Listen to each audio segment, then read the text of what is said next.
A blessed day to everyone and a joyous Christmas this December. And we all know that December is one of the event that we have been waiting for. And in the past years, decades of years, many people have been waiting for this historic event, the birth of Christ. So we start with our lesson this day about the holy historic event that had happened in the life of the believers. The book of Luke, chapter 2, verses 8 to 20, would display unto us the very meaningful and story of the birth of Christ. Luke chapter 2, 8 to 20 ay napapaloob po dyan ang kwento ng pagkapanganakan ni Kristo na kung saan sa kapanganakan niya marami pong nabago na buhay ng bawat isa. Let's pause for a moment of prayer. Gracious Father, we thank you that we could again open your word and we could always remember that the birth of Christ is a very significant event in the life of each one of us. We know that for sure that when Christ came to this world, many lives had been transformed only by believing and knowing the Lord Jesus Christ in their life. So bless these words as we could tackle again, that we could always do remember that not only this December, but every day in our life, there is Christ who was born in the heart of many of us. Thank you and bless these words into our hearts in Christ's name. Amen. Luke chapter 2, 8 to 20, basahin ko po ng mabilisan lang because we're running out of time. And there were in the same country shepherds abiding in the field, keeping watch over their flock by night. And lo, the angel of the Lord came upon them, and the glory of the Lord shone round about them, and they were so afraid. And the angel said unto them, Fear not, for behold, I bring you good tidings of great joy, which shall be to all people. For unto you is born this day in the city of David a Savior, which is Christ the Lord. And this shall be a sign unto you, you shall find a babe wrapped in swaddling clothes, lying in a manger. And suddenly there was with the angel a multitude of the heavenly host, praising God and saying, verse 14, Glory to God in the highest, and on earth peace, goodwill toward men. And it came to pass, as the angels were gone away from them into heaven, the shepherds said one to another, Let us now go even into Bethlehem, and see this thing which is come to pass, which the Lord hath made known unto us. Verse 16, And they came with haste and found Mary and Joseph, and the babe lying in a manger. And when they had seen it, they made known abroad the saying which was told them concerning this child.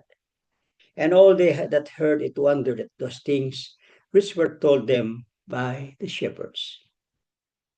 But Mary kept all these things and pondered them into her heart.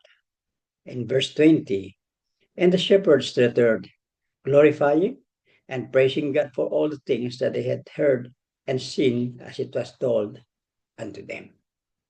May the blessings of the Lord be upon us with this message, with these verses. Now, the holy historic event in the life of people today ay marami pong iba-ibang klase. With our situations, how do you celebrate Christmas? How do you respond to the birth of Christ? Ano yung mas inaalala po ninyo? Yung kapanganakan ni Kristo na atin pong maalala o yung parating na mga blessings na inaantay na? So many would be saying that many are wondering. Many have been saying to themselves, ang tagal naman ng Christmas. Ang tagal naman ng Pasko. Why? Because many people today wanted holiday instead of the birth of Christ. They will be shouting, "We want holiday," but instead of that birth of Christ, mas umiiral pa yung paghintay nila. Kasi yung December, magbabakasyon sila. Mahaba po yung bakasyon. So mas lalo yun ang nasa puso nila na inaantay nila instead of the very meaning of the birth of Christ. They wanted holiday, but not the birth of Christ. So I should say, stop fooling yourself this Christmas. Just let your life be a showcase wherein God could display His awesome power to your life. Pagkikita ng marami, ano yung buhay mo bilang isang anak ng Diyos. Diyan po ay kung unahin lang po natin yung ating buhay para sa Panginoon. God would use us, especially this Christmas.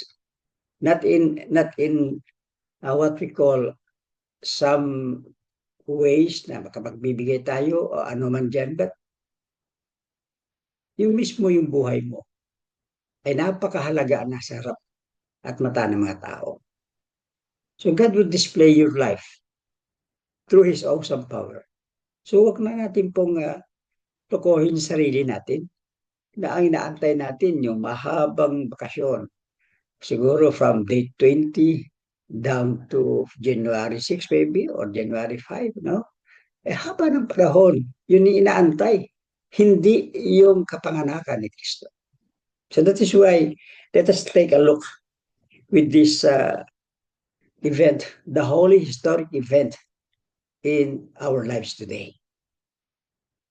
The hour of the ages. Ito yung pinakahihintay ng lahat noon. History has been waiting for the hour of Christ's birthday. Marami pong nag-aantay. Kailan kaya tulad na ngayon na inaantay natin ang pagbabalik ni Kristo muli. This is the past event. The words of the prophets had been awaiting fulfillment for centuries. In the book of Isaiah had been prophesied. In the book of Micah, it has been prophesied. And the prophets had been awaiting fulfillment for centuries. But when Mary gave birth to Jesus, the long-awaited hour had arrived. Ano kaya pag-aakala ninyo? Kung yung matagal mo nang mimiti, matagal mo nang inaasam, matagal mo nang inaantay sa buhay mo, ngayon lang dumating, what would be your reaction? Sa atin nga, yung panganganak ng isang tao, we'll be waiting for 9 months. At doon, ano yung response po natin? And Jesus Christ, many had been waiting for Him for how many years? But the long-awaited hour had arrived. Tingnan po natin yung meaning ng kanyang kapanganakan. And the very question for us is, the first point is, the night. Sabi pa po niya in verse 8, and there were many in the same country shepherds abiding in the field, keeping watch over the flock by night. Wala na sa pag-iisip nila. Nagbabantay sila, nagpapastol yung iba, at inaantay nila yung harvest time, at bigla in the night. Bakit gabi? Sino po dito yung alam niya na pinanganak siya ng gabi? Alam po ba ninyo kung anong oras kayo pinanganak? O nanganak kayo, anong oras ng iyong pagkapanganak? Umaga, tanghali, hapon, o gabi? But the night that Jesus was born, here is the significance. Why? Ito po, bakit po gabi? It signifies the world was in spiritual darkness. Nasa kadiliman po tayo ng ating buhay. Maybe in our lives before tayo tumanggap kay Kristo Jesus. Nasa kadiliman yung buhay natin. Pero nung tinanggap po natin si Kristo, pinaniwalaan po natin siya na siya ang ating tagapagligtas. Yung darkness in your life had turned into light because of the coming of the Savior in your heart. Yung kapanganakan ni Kristo, bakit gabi? Nagsisimbolo po ito na tayo po ay nasa mundo ng kadiliman. But when the Lord Jesus Christ was born in the night, which signifies the darkness in moments of our life, nagliwanag po yung buhay ng bawat isa. The world was in spiritual darkness. And the light sprang in the night na nagbibigay ng liwanag sa buhay ng bawat isa. And Christ was born. Siya ay pinanganak at that night to deliver those that in the darkness of sin. Ako, nung tinanggap ko si Kristo, I was in the darkness of sin. But Christ, when He was born in the darkness of my sin, that moment, nagliwanag yung buhay. So Christ was born to deliver also each one of us from the darkness of our sin. And not only the severe significance is this, to down the powers of darkness that is in us. Para alisin niya, para itaboy niya yung mga kaniliman sa buhay ng bawat isa. That's the significance why Christ was born at night, which was stated in verse 8. So to down the powers of darkness ay magliwanag yung buhay ng bawat isa. And that was, Christ was born in the night. And to the shepherds, sa mga manupastor na nandoon, na nagbabantay ng kanilang mga tupa, keeping watch over their flock by night, ay biglang nag-appear ang isang anghel. At ang sinabi ng anghel in verse 9, and lo, angel of the Lord came upon them, and the glory of the Lord shone round about them, and they were so afraid. Biglang nagliwanag yung paligid. Mangha at natakot ang mga shepherds nito. And what's the significance? To the shepherds, the time of weariness and worry over their sheep. Yung kanilang kinatatakutan na baka mawala yung kanilang mga inaalagaan na mga tupa. O kaya nakawin. Hindi sila makatulog. The time of weariness and worry over their sheep. Katulad ng ating buhay, nagwo-worry tayo, nagpo-problema tayo. Pero biglang nagliwanag ang buong paligid natin because of the power of the Lord Jesus Christ. Nawala yung kinatatakutan natin. Maybe to the shepherds, na nabigla sila na nagliwanag ang buong paligid, the end of another day of unfulfilled ambitions in their life. Hindi na nila alam kung ano ang mangyayari sa kinabukasan. But suddenly, nandyan si Kristo na dumating sa kanilang buhay. Everything had changed. The time of uncertainty over what might happen as they slept. Hindi nila alam anong mangyayari pag nakatulog sila. Anong mangyayari pag pahimbing sila natutulog. Hindi nila alam. But the time that the Lord Jesus came, biglang nagliwanag yung kanilang buhay. The fears had fled. The anxieties in their life had fled. The problems, the sadness, the heaviness that is in their life had fled away because Christ lived in their life. That was the event.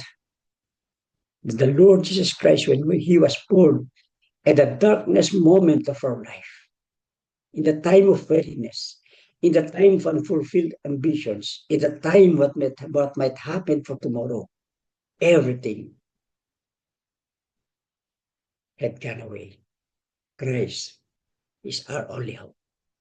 Yan po yung naging mga bagay na kung saan ma-realize natin bakit pinanganak si Kristo sa gabi. It signifies the darkness moments of our life. Now, after the night, sabi niya in verse 9, and lo, the angel of the Lord came upon them. Dumating yung anghel ng ating Diyos.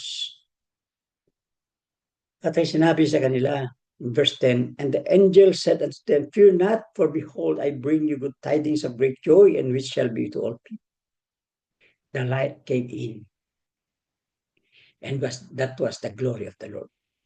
Yung liwanag na dumating sa buhay ng bawat isa. Yung liwanag na siya pong nagbibigay ng kasiyahan sa puso ng bawat isa. And the light was the Lord Jesus Christ himself. And that was the glory of the Lord who came in at the moment of darkness in our life. The darkness in their life was about to flee away. Ganyan din ang mangyayari po sa atin. Pag tayo po ay sinuko natin lahat ang ating mga kamalian, ang ating kabigatan, ang ating problema, at ang ating mga nagawang mga kasalanan. Alam po ninyo, the darkness in your life was about to flee. And what will come in, it is the glory of the Lord. Binibigyan po natin ng puri yung Diyos sa ating buhay. Siya na yung pinapangunahan natin sa ating puso. Siya na yung pinatatahan natin sa ating puso. Siya na yung nagbibiari sa ating buhay. And when the light would come into your life, magliwanag yung buhay mo. Pagliliwanag na nagbabago yung buhay mo. Pagliwanag na yung buhay mo, you are totally changed. Pagliwanag that you are truly transformed. And that is the light. And the light is the Lord Jesus Christ.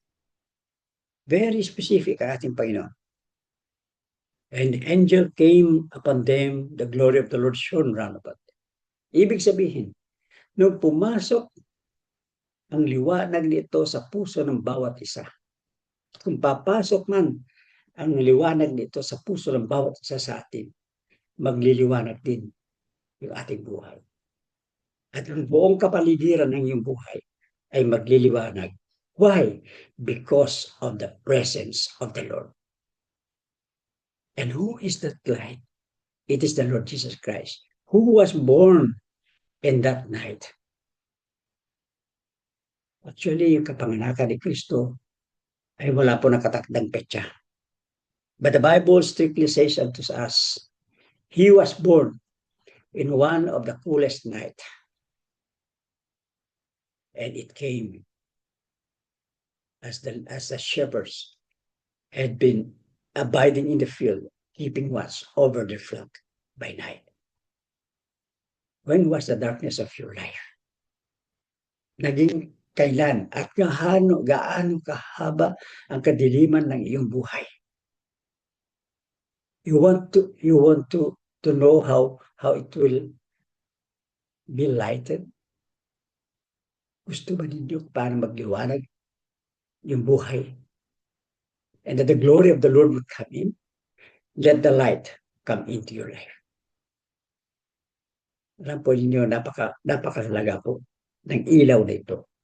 Sapagkat ang ilaw na ito ay siya po magdidirekta sa inyong buhay. Siya po ay magbibigay ng liwanag ng lahat. It will give us enlightenment in our life. That was the light. And none other else. It is the Lord Jesus Christ. Now, after the night that Jesus Christ was born, and the light came in at that place, verse 9 again says, and verse 10, and the angel said unto them, fear not, huwag kayong matakot. I bring you good tidings of great joy, which shall be to all people. And what is that good tidings? That all people would rejoice. Sabi po niya, for unto you this day, in the city of David, a Savior, which is Christ Jesus, would be born. The angelic message took their fears away. Ito po yung angelic message. Huwag matakot. Una, sabi niya, fear not. Huwag kayong matakot. I could remember, it's not an angelic message when we proclaim the word of God, the gospel of truth. Pero kung ating pong sasabihin ito sa mga tao na nakapaligid sa perhaps kakilala mo, perhaps kapamilya mo, or perhaps kaibigan mo. Many of them, when we proclaim the gospel of truth unto them, natatakot sila. Bakit kaya? Pag wini-witnessan natin sila at sabihin natin na ang tanging tagapagligtas ay walang iba kundi si Kristo Jesus lang, marami pong natatakot. Marami pong lumalayo. And the same, the angelic message at that very situation ay ibang-iba yung dating sa mata. It took away the fears nang sabihin sa kanila, huwag kayong matakot. Sa araw na ito ay papanganak ang ating tagapagligtas. So when was the moment na sinabihan ka at tinanggap mo si Kristo? Yun yung araw na sinabihan ka ng angelic message. Huwag kang matakot. Nasa ngayong araw nito, this is the day of salvation. When you will accept the Lord Jesus Christ in your life, mawawala yung katakutan. The same angelic message that we have to proclaim today. Ang nangyari ngayon, baliktad kasi eh. Instead na mga tao ang matakot pag sabihin natin yung katotohanan, tayo mismo ang natatakot magsabi ng katotohanan, na i-proclaim ang gospel, na mag-witness tayo. Bakit kaya? Hindi lang siguro natatakot. I know, hindi ka siguro natatakot na sabihin ang katotohanan, mayroon tayong tagapagligtas. Baka ikinahihiya mo. Yun po yung mas malala na pangyayari. Bakit ikahihiya natin sabihin na tayo ay ligtas at sana po ay yun yung sasabihin natin sa ating kaibigan, sa ating pamilya, sa ating kakilala, who's close unto us, sabihin natin katotohanan na tayo ay ligtas at sana sila rin ay maligtas. So, baliktad ang pangyayari. At the very situation at that time, people are afraid. But today, mismo na tayo ay binigyan ng karapatan na mag-share ng gospel, tayo mismo natatakot at nahihiya. But the angelic message at this very time took away the fears of the people. Nang sabihin sila, huwag kayong matakot. Nung biglang nagliwanag ang buong paligid, sabi ng hell, huwag kayong matakot. Because the Savior who is Jesus Christ ay papanganak. And the angel said unto them, fear not, for behold, I bring you good tidings of great joy, which shall be to all people. For unto you, in verse 11, is born this day in the city of David a Savior, which is Christ the Lord. Yan po. The Savior who is Christ Jesus, our Lord. That's the time na ang mga tao ay natakot. Katulad din natin, bakit takot tayo na tanggapin si Kristo? In fact, He is the light who would take away the darkness in our life. At sabi ng hell pa, and this shall be a sign unto you. You shall find the babe wrapped in swaddling clothes, lying in a manger. And suddenly there was with an angel a multitude of the heavenly host praising God and saying, glory to God in the highest, and on earth peace, goodwill towards men. This is the Savior, Jesus Christ, who will take away all our fears. Paano po mangyari yun? Faith in Christ takes our fears away. Yung paniniwala, pananampalataya natin kay Kristo Jesus, yun po yung magbibigay liwanag sa ating buhay. Yun po yung magtatanggal ng ating katatakutan. Anong sabi niya? If God is with us, who can be against us? At kailan bakit tayo matakot? No. If Christ liveth in you, He make all things possible for you. And that is our faith in Christ. Our faith in Christ would take away our fears because siya mismo ang magbibigay ng lakas at liwanag sa iyong buhay. So that was happened long time ago in Bethlehem, in the city of David. And it came to pass, as the angels were gone away from them into heaven, the shepherds said one to another, let us now go even unto Bethlehem, and see this thing which come to us, which the Lord hath made unto us. And they came with haste and found Mary and Joseph and the babe lying in a manger. Paano po natin tanggapin si Kristo Jesus? It's only by faith. Maliwanag po ang sinabi dito na sa pananampalataya natin sa Kanya, paniniwala natin na Kristo, tayo po maligtas. Ang mga shepherds nandoon, hindi sinabi ng anghel sa kanila, sige tapusin nyo, mag-ani na kayo, gumawa kayo ng mabuti para nang sa ganon, si Kristo ay papasok sa inyong buhay. No, it's only by the faith at nakita at alam ng Panginoon na natatakot ang mga tao. Pero sinabi sa kanya, ang inyong pananampalataya at inyong paniniwala ay siya magdadala sa inyo. Sa hurok na sinasabi po natin, liwanag ng inyong buhay. And this is the story of the birth of Christ. Ito po yung kwento na kung saan makikita po natin, nagsimula po rito ay sinasabi po natin, evangelism, witnessing, dito po nagsimula ang pag-witness ng mga anghel sa mga tao. Only that we have to do also our part as believers now in Christ, especially this Christmas. Sabi ko, huwag po natin hayaan na yung ating buhay madadala ng sanlibutan. Kundi gamitin natin ito ngayong Pasko.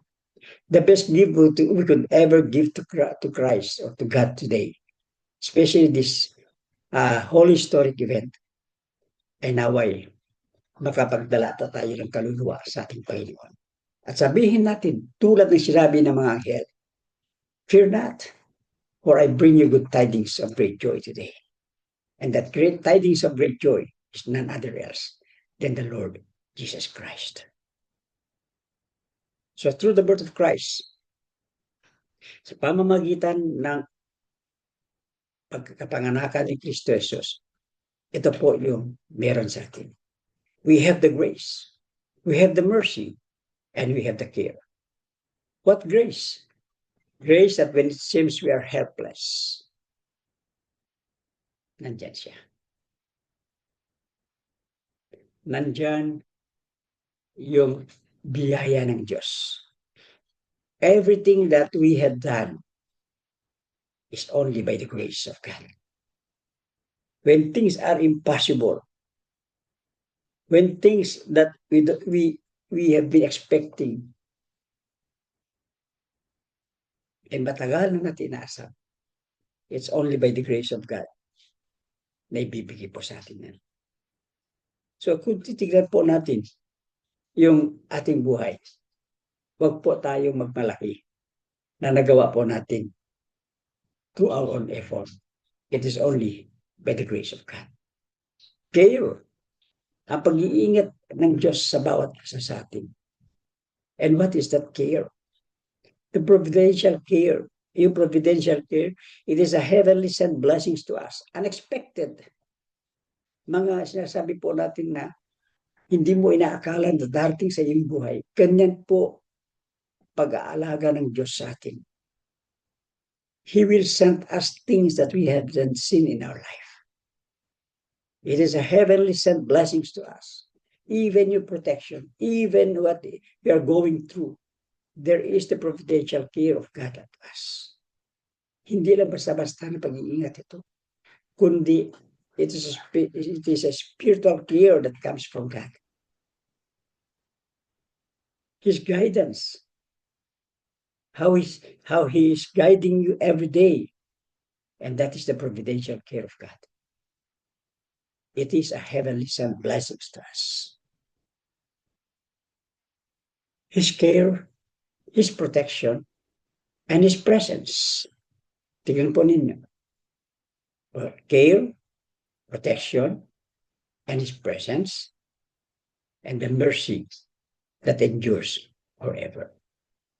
Alam mo yung Diyos, hindi, walang katapusan yung kanyang pagmamahal sa atin. Wala pong katapusan yung kanyang pag-iingat sa atin. Kaya nga, ang ating i-respond, sana'y walang katapusan din na pagmamahal ang ating ibibigay sa Kanya. Hindi lamang na sa pamamagitan ng every December, which is the end of the month, in the end of the year. Huwag po natin sabihin na, January, magbago ka na naman. Huwag po. Every day, every moment, every seconds, our love must be firm towards God. Yan po yung kailangan ng Diyos. So why? The Lord came at night. The Lord came in the darkness moment of your life. The light comes into your life. Nagliwanag ang iyong buhay. The fright that is in you always. Lagi kang takot, lagi kang balisa, lagi kang problema. God took away the spurs in your life. Naging kampante ang iyong buhay. And why? Because of the faith that is in you. Ang iyong paniniwala, ang iyong pananampalataya ay siyang nagbibigay ng katatagan at kalakasan ng iyong pamumuhay. So may this Christmas will never pass without knowing and embracing the Lord Jesus Christ in your life. Kung ligtas ka na, kung nakilala mo na si Kristo Jesus bilang iyong tagapagligtas for how many years, pero biglang kumambyo ang iyong buhay. Biglang unti-unti nagbago iyong buhay. Naway pabalikin mo. Naway maalala mo. Even in this time of the Holy Historic event, even in this time of Christmas, don't let it pass without transforming your life. And that is, let the light come in to your life. So, naway, maunawaan natin na ang Pasko ito na darating ay maalala natin ang kapanganakan ni Kristo Jesus. At maalala din natin ang kapanganakan ni Kristo Jesus sa ating puso. Let us all shout and say, God had been born in my heart. So, maraming salamat.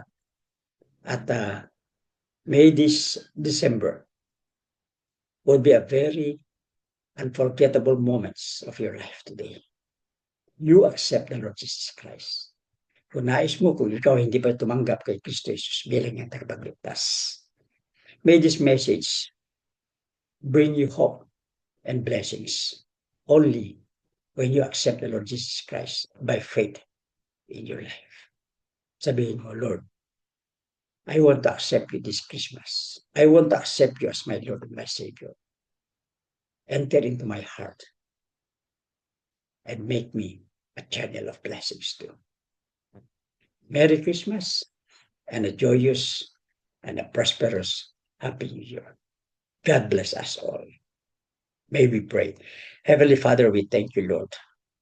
We thank you for your message, knowing, Lord, that this Christmas is a very important season for us, for me. And that is to remember the birth of Christ and to remember the birth of Christ in my heart. Truly, O God, I pray na sana ang bawat isa na nakarinig ng mensahe nito ay ipapanganak ang Kristo sa kanilang puso. So bless these words into our hearts and we can meditate this all day long. Maraming salamat, Panginoon. At ito po ang aming samot dalangin sa inyo sa pangalan ni Jesus na aming tagapagligtas. Amen. God bless us all. And once again, Merry Christmas.